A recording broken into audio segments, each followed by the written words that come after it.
Il-budget se jkompli jsostni lill-middle class bit-twessieħ tal-faxex tat-taxxi. Dan qalu l-Prim Ministru mexxej tal-Partit Laburista Robert Abela f'intervista fuq One Radio il-ħadd filgħodu mill-ġurnalista ta' One News Xanaya Farrugia.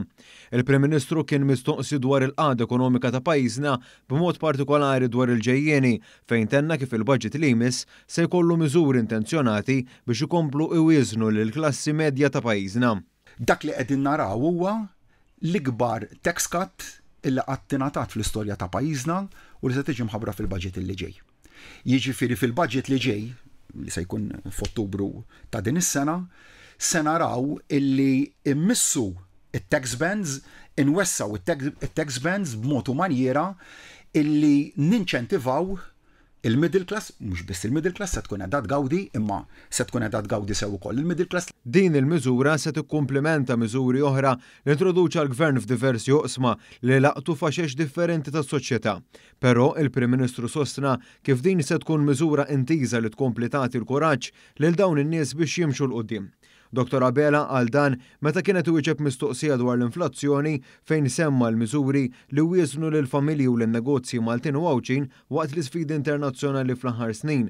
Il-Prim Ministru tenna kif il-Gvern għaddej b'ħidma biex jinċentiva investiment ta' kwalità u nnota li l-qagħda ekonomika ta' pajjiżna differenti minn kif kienet qabel l-2013. Hawn tkellem dwar l-importanza li l-postijiet ta' xogħol jimtlew minn żgħażagħ Maltin u Għawċin wara li jkunu temmew l-edukazzjoni tagħhom li ma' settur ukoll qed jaħdem id fit biex jirrispondi għal ħtiġijiet ekonomiċi tal-pajjiż.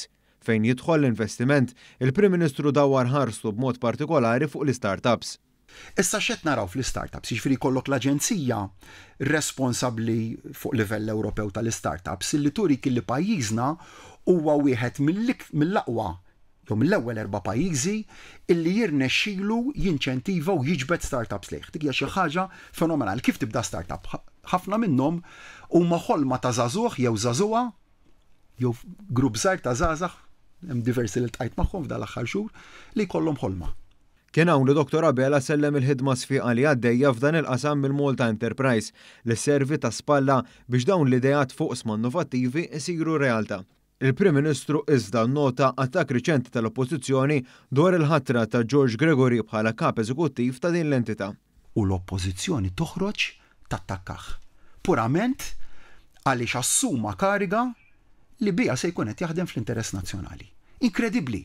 Oppożizzjoni li tipprova tattakka nies ta' integrità u professjonalità tant b'saħħitha u mbagħad fl-istess waqt hija oppożizzjoni li kif rajna mħabbar dalgħodu tibqa' fil-waqt li tippriedka il-korrettezza, istess terġa' ma tissottomettix l-audited accounts tagħha lill-Kummissjoni Elettorali.